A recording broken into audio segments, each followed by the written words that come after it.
Je viens d'une famille totalement non religieuse à la base et le courant de ma vie a totalement changé à ma bar mitzvah. La providence divine a fait que le jour de ma bar mitzvah, je commence à me rapprocher de la religion, que ce soit à travers le fait que je reçois comme cadeau pour ma bar mitzvah le livre du Tanakh, de la Bible, que ce soit à travers le fait qu'en allant à la synagogue pour ma bar mitzvah, je rencontre quelqu'un là-bas qui commence à me faire découvrir la religion.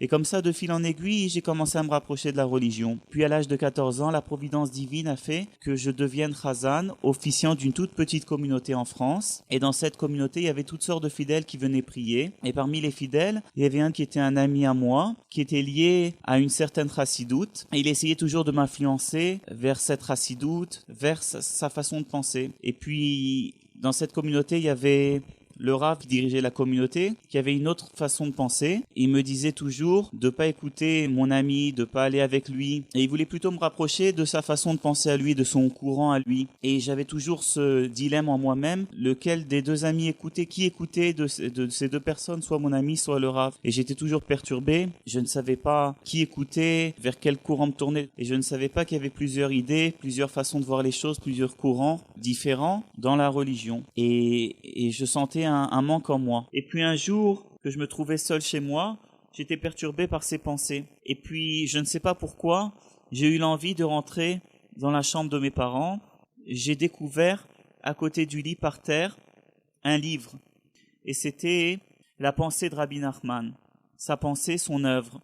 Et je ne sais pas pourquoi, j'ai senti tout de suite que ce livre, il m'était destiné. Qu'est-ce qui faisait ce livre à la maison? C'était le fils d'une nièce de mon père qui avait quelques livres à la maison, il n'était pas religieux et il voulait, je sais pas pourquoi, il faisait le ménage chez lui, il voulait s'en débarrasser. Il a donné ce livre à ma mère. C'est pour ça que c'était posé à côté du lit de mes parents. Et j'ai commencé à lire ce livre, le concept de la joie, le concept du tzaddik, de l'Aïd-Bodedut, de la prière avec Hachem, sur le Tikkun HaKlali. Et tout cela, ça m'a vraiment parlé et ça m'a touché le cœur.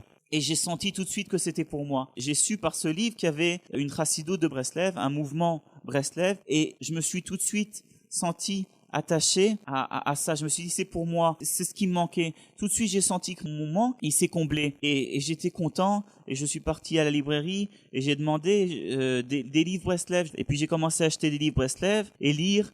Et j'ai vu que Rabbi Nachman était enterré à Ouman, et j'ai commencé à prendre contact avec les associations pour voyager à Ouman. J'ai commencé à voyager à Ouman, et j'ai commencé à connaître des gens Breslev. Et un jour, en faisant mes courses dans une épicerie, j'ai trouvé là-bas une feuille de publicité, d'annonce, qui avait un gala où Rabbi Israël, il devait venir en France. Puis là-bas, il était raconté l'histoire du Pétek. Et comme ça, j'ai commencé à connaître l'histoire du Pétek et Rabbi Israël.